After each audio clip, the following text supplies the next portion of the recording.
To start, without much ado, I want to thank the Gambia Press Union for the opportunity to speak on this topic, which is saving the current practice and future trajectory of journalism, artificial intelligence. AI is now integrated in the daily operations of newsroom. It is transforming the way we create, we consume, and we use news. As it continues to evolve, AI's relationship with journalism and freedom of expression is growing more complex, raising both immense possibilities and serious ethical questions. So how is AI shaping the media landscape? I think this is the main issue we need to discuss here. But let me start, as the minister did, on the positive side.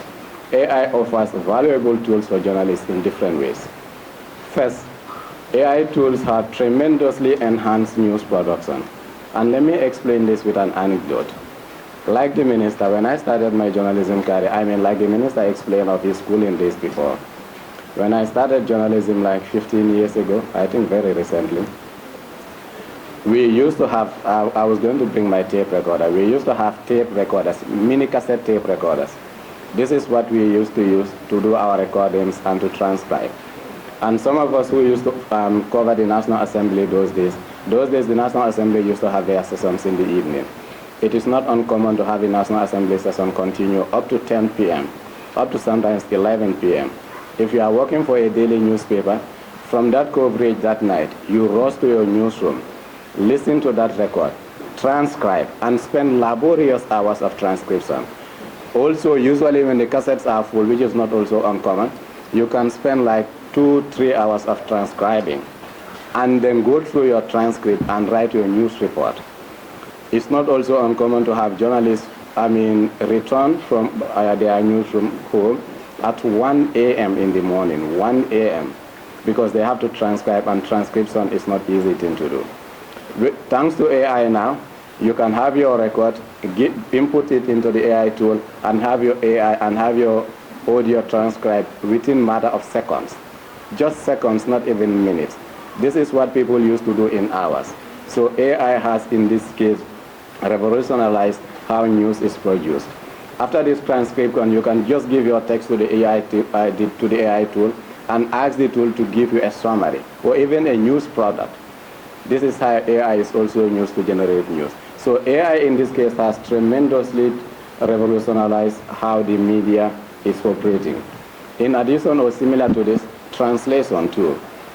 A lot of the times, before now, you may not be, if you don't speak any other language other than English, to consume news in another language other than English. Now, with the presence of AI tool, you can read or access news in any other language, because AI tools make that very possible. You can also, before now, not speak to interview people who don't speak the language that you speak. Now, if you don't speak French, you can interview an official in French, because the AI tool is there for you to translate in real time. So these are all possible because of AI, the coming of AI.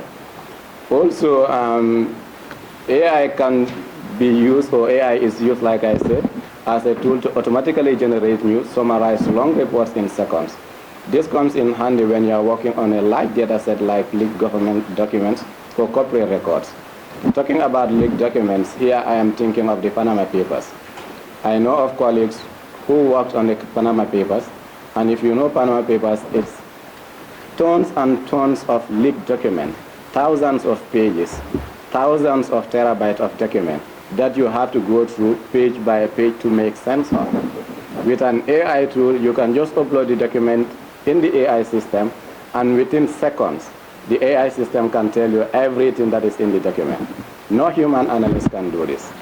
This is only possible through AI. In this case also, AI has tremendously enhanced investigative journalism. The months and hours you would have spent on this database, on this data set, now you use it to further enhance, to better refine the angle or the information that you have from these data sets. So AI definitely has done so much good to the news outlets. A lot of international renowned media outlets, like Associated Press, Reuters, Bloomberg, for example, have begun to incorporate elements of AI in their news production, thanks to the power that AI comes with. With regards to news consumers, so AI is not only revolutionizing the media, only from the perspective of journalists. News consumers also, algorithms, are now used by media outlets to personalize the kind of content that consumers have. Before now, you will have to go through, for example, if you read allafrica.com, you will have to literally go through every kind of story that is there before you get the story of your interest. Now, thanks to algorithms, AI profiles, most of the AI tools are used to profile you. Eventually, they know your interest based on what you have been interacting with online. They know your interest, they know your demographic, and they give you news exactly as you want it. So when you used to spend, let's say, an hour on a news outlet, today you will only spend 10 minutes and get all the information that you need. So AI has also been used in this case to help news consumers to access news without any challenge. But like the minister also spoke of, AI has been used to combat disinformation. It's true, as he said, AI is of course used to spread disinformation, but we are speaking of the positives for now.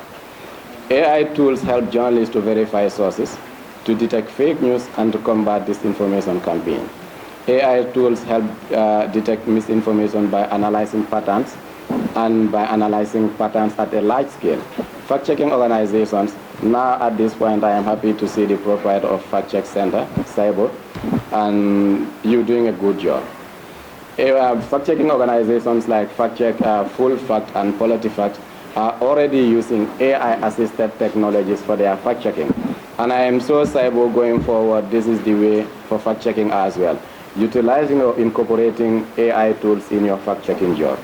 Similarly, AI can help identify coordinated, manipulated campaigns on social media, alerting journalists and the public to potential threats. This threatens credibility of the news report.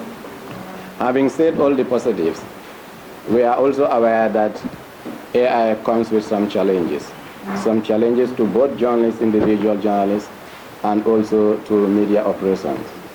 The media and the minister and the president briefly spoke of job losses. One of the most profound negative impact of AI in the newsroom is job displacement. As AI automates content creation, traditional journalism jobs are at risk. Automation could potentially replace not only reporters, but also designers, editors, distribution staffs. At the time I was active in the newsroom, it is not uncommon to have, especially the print media, to have a lineup of editors. Because when a reporter writes, it goes through a copy editor, a news editor, sub-editor, editor-in-chief, and then the proofreader. Now when you write, you can edit your article yourself by just giving it to an AI, do all the niceties that you need, and then submit it. Do you need an editor again? But of course, in countries like Gambia, it's difficult to say. Most of our editors usually only bank on their prowess of the English language. I do believe journalism editing, it's not only determined by your level of English, whilst not discounting your ability to be able to use the language that we use in this country. Journalism editing is beyond just English qualification. But the reality is we bank on our English strength. Now AI, you don't even need to be good in English anymore. AI is there for you. Give your story to the AI tool, and you have your story edited in matters of seconds. You can submit it for publication. So editors that only bank on skills like that, we are sad that we don't have any good news for you, because your job is eventually going to be taken over by the AI. But there is good things in this as well. I believe journalists need to now train themselves to do just more than using English to edit. It's important that journalists are multi-skilled. That is why internationally they promote the concept of backpack journalism. Backpack journalism essentially is the concept of journalism where the journalist is also even if you are working with graphics, you are able to do your graphics, you are able to do your video, you are able to do your audio. You are basically able to produce your full chain of news item. This is important for your survival in an AI world in the newsroom. Linked to job losses is also revenue losses. There is a specific concern about the use of journalistic work to feed AI content without proper compensation. At this point, when I was researching for this article, maybe some people can just try it here. I went to Copilot. Copilot is one of the AI tools. I went to Copilot and told Copilot that, can you tell me what are the major news stories of the Standard newspaper of today? Copilot gave me all the stories that the Standard published in their latest edition. So essentially, I can use this, I can read the Standard newspaper without even going to the Standard website. I can just go to any, maybe as it works for Copilot, it may work for ChatGPT, which is the most popular one to assume here. But a lot of these tools, in essence, what I'm saying, a lot of these tools now can get you all the news that you need from your newspapers of choice, from your media outlets of choice, without even going to the website of these media outlets. There is a danger to this. We do know a lot of our media platforms survive on advert revenue. In the online space, people advertise with newspapers because they want to believe that that is where traffic is. With the rise of AI, I don't need to go to FATU network anymore. I'll just ask the AI what is published on the FATU network, and the AI will give me everything about what is on the FATU network. I don't even need to click. When I don't go to FATU network, you know what that means for FATU network. It means their advertisers will not give them advert anymore, because the essence of giving them advert online is for the advert to be seen by the news consumers in the process of consuming the news. Now I can consume your news without even going to your website. Tomorrow, no one will advertise with you. Eventually, you have revenue losses. This is dangerous. And it is only possible thanks to AI. And this promotes the concept of what a lot of journalism callers are calling zero-click. Zero-click is essentially is searching or getting information without clicking on any other thing, other than just prompting the AI application to give you the information that you need. This way, AI tools divert revenue from journalism industry, as money that could have been earned from subscription and advertisement from the news media outlets goes to AI companies.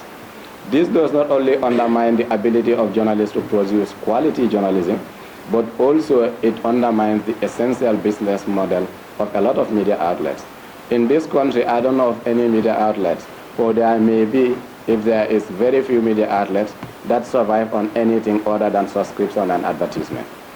AI is coming to disrupt that and disrupt that at a very large scale. So we also need to brace up to this fact. Algorithm manipulation. I spoke earlier on about the use of algorithms in the news media business to suggest news, to give news to consumers based on what they need, based on what the AI profiles them to be. But AI, we are also aware, has been manipulated in a large way. AI is also used to raise concern, or AI use algorithm manipulation also raises concern about filter bubbles and echo chambers online. Filter bubbles, essentially, it's just like I explained earlier on. You go online, you search a particular thing, and the AI, based on how the AI profiles you, it gives you information that the AI thinks you need. Echo chambers also, when you are on Facebook, because of how you have been profiled, because of how you engagement online, because of your interest and what things you click and like, the echo chambers will suggest people to you, or will suggest groups to you, will suggest pages to you based on your interest. This is what that does. It promotes polarization and lack of tolerance, because anything that is against your interest, you don't see. You live in a world where only your views matter to you. No dissenting view is of importance to you. And this is inimical to democracy, because we do know democracy thrives on dissent. Dissenting opinion is important, no matter how you want to take it. But also, peaceful coexistence means that we are able to tolerate each other's dissent.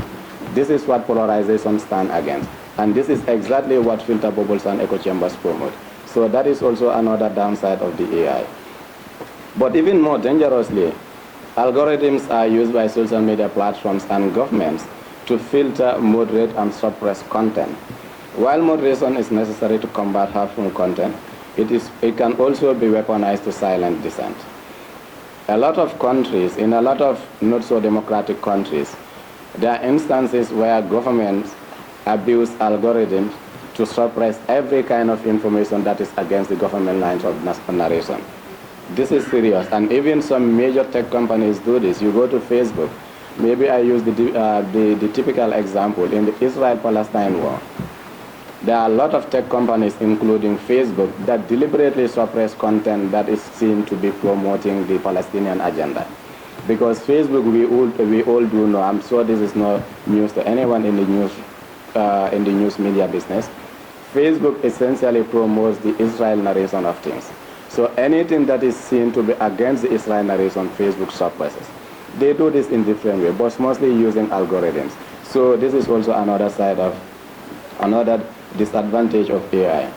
AI is also used by governments to surveil on the media, to surveil on investigative journalists and whistleblowers. Advanced facial recognition and data mining tools enable state actors to track journalists and their sources. In authoritarian regimes, this technology has been used to intimidate or silence critical voices.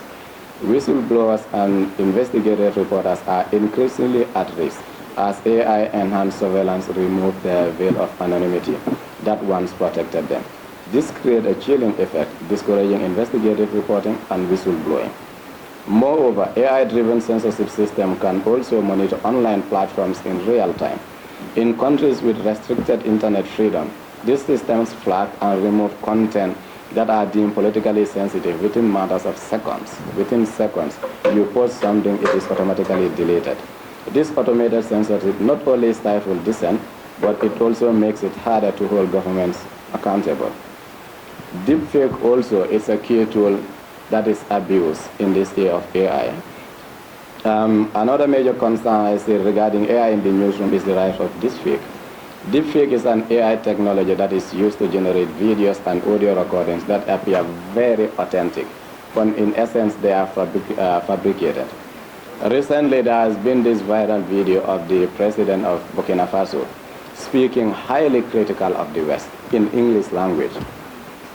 Even some authentic, some real news media outlets picked this, thinking that this is the actual statement of the president, because we know, at least we believe we know, the views of the president. However, it later emerged that that video was completely fabricated. Not only that the president did not say this, but the entire content from A to Z was all fabricated thanks to AI. Because the president, it later emerged, speaks English, but very minimal English. The press conference of the president was given in French, not even in English. But if you look at this AI-generated content, the president spoke so eloquently, but so critical, completely and utterly fake. Only possible thanks to AI. And on a lighter note, I remember the last time having a discussion with my mom, whilst my mom was browsing on TikTok. And funnily, a video of the President Barrow, I must say, and President Macky Sall emerged dancing. It's like, Lami, na yinjibe, Baronim Salabe Dongal. I'm like, Mom, it's highly likely that this is not true. Not only Barrow is not a good dancer, I'm sorry, but I've never seen him dance with Macky Sall before. And if this was true, if this was true, it might have been captured elsewhere, but not just TikTok. So this is what AI does. When you see them dance to Mbala, you would have believed that these people are actually club goers. But it's fake content, just to say. You never know. Okay, maybe the minister is here, he would help us. So, but I mean, the danger to this is in two folds. First, it creates confusion among audiences about what is real.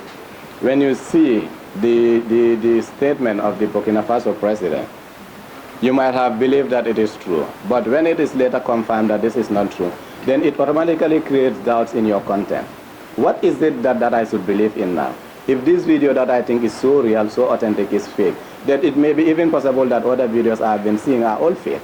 So it creates doubts in the minds of people, and therefore eventually leading to even discrediting credible journalism content. Because at this point, I don't know what is true and what is not true. So also, the rise of AI comes with some legal and ethical uncertainties. The legal and ethical framework around AI and journalism is increasingly becoming a concern.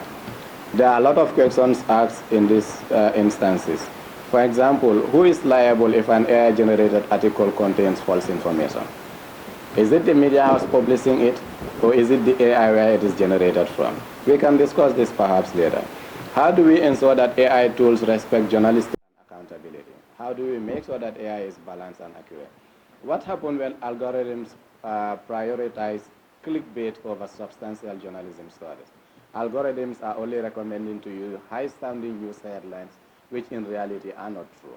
Who do we hold responsible? Do we hold the media platform responsible, or do we hold the AI platform responsible? There is also the issue of transparency. Many news organizations now are using AI tools without fully disclosing to their audience. Shouldn't readers have the right to know an article that is written or partially written by an AI? This is perhaps also a thing we could discuss later. But what is the way forward? The future of AI in journalism hinges on the balance, in my opinion, between innovation and responsibility, between automation and editorial judgment, between efficiency and ethics. But to ensure that AI enhances rather than erodes press freedom, we must take proactive steps. And here are the steps I think we should take. One, I think we need a code of conduct on the use of AI in news gathering and reporting. And I really say this banking on a report, a research by Thomson Reuters Foundation. Based on their findings in 70 developing countries, including the Gambia, I can confirm if Gambia is definitely consulted, but Gambia is part of the developing countries. So based on their research of 70 developing countries, they found out that 80% of the journalists are using AI in their news production. More than 80% of journalists use AI in their news production. However, a lot of these countries do not even have any code of conduct on AI use in the newsroom. And I think I may be correct, Madam President and Mr. Modi Juk, the Secretary General, to say the GPU code of conduct also does not, as it is, adequately capture the use of AI in news production. This is one area that I think the GPU should work on, should work with its partners to establish ethical guidelines for AI use in news gathering. We need a robust framework to ensure transparency and accountability in how AI is used in the news media. Newsrooms should disclose when and how AI is involved in content moderation, in content creation as a matter of accountability. But beyond this, I also think we need to invest in AI literacy. A lot of journalists, based on research findings, established facts, do not have all the skills to be able to make best use of AI tools out there. So journalists must be trained to understand and leverage AI whilst remaining vigilant against its misuse. In this case, I think it is imperative that MAJAC, the UTG, as well as the GPU itself, train journalists on not only how to use AI, but also how to understand the risks associated with the use of AI. Meanwhile, I want to call on journalists as well to begin teaching themselves. Based on the Reuters report, Thomson Reuters Foundation research that I started, 58% of the people that are using AI in developing countries use AI without any prior training. In other words, they train themselves. So if other people can train themselves, why can journalists do so?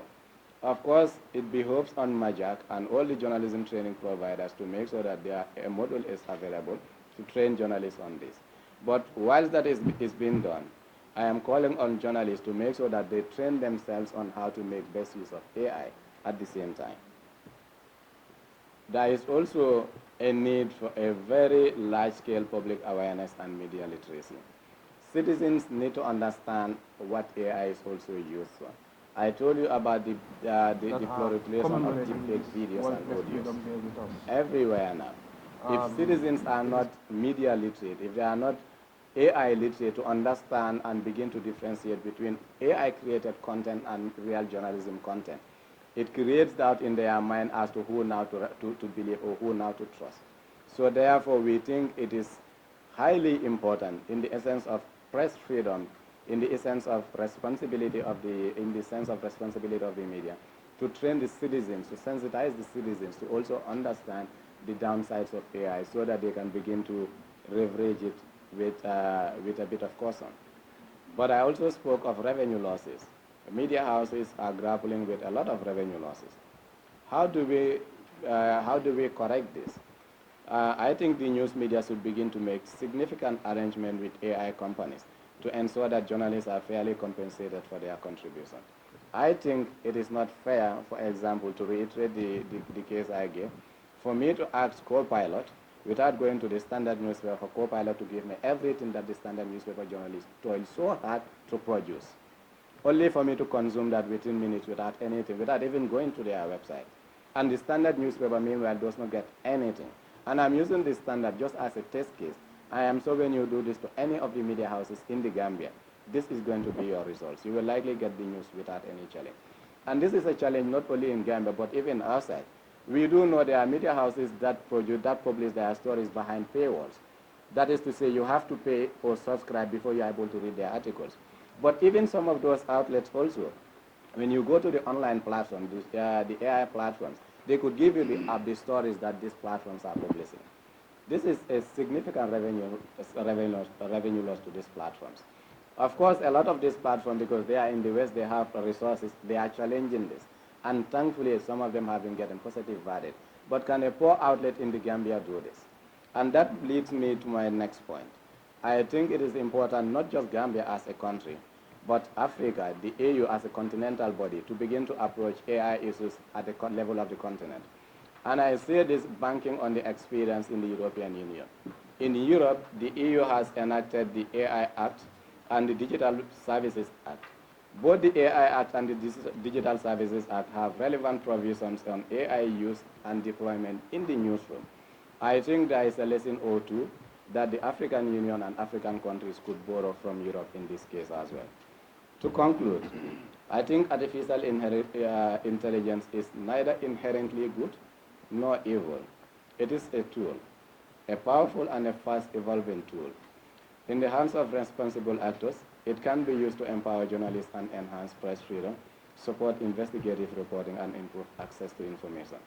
But in the wrong hand, it can be used to amplify censorship, spread disinformation, and threaten the independence of the media.